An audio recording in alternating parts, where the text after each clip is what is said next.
Senator Benson, did you have?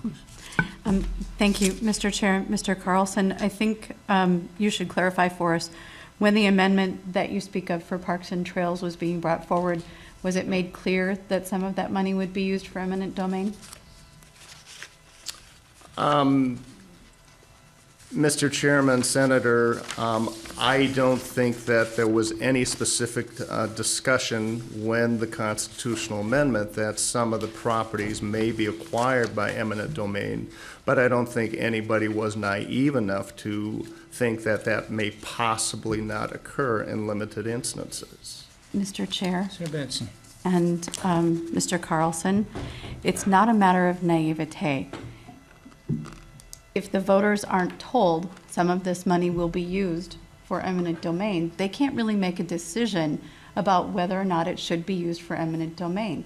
If you weren't transparent about your intentions, then you contributed to misleading the voters. So I would suggest we take that argument off the table. Voters supported Parks and Trails. They did not necessarily support eminent domain for those parks and trails because, as I recall, it was not clearly a part of the conversation. There are a great deal of landowners who would have been concerned about voting to have their tax dollars come back to buy their land under eminent domain. So please take that argument off the table. And secondly, Mr. Chair, and with all due respect to our testifiers, you talk about one landowner getting in the way of Parks and Trails. Parks and Trails are a public good, that is true. And you talk about all the due process the landowner can go through. One landowner up against all the government entities that you listed, begging and pushing and pleading and taking them to court and filling out paperwork. You've been around here long enough to know how powerful government is.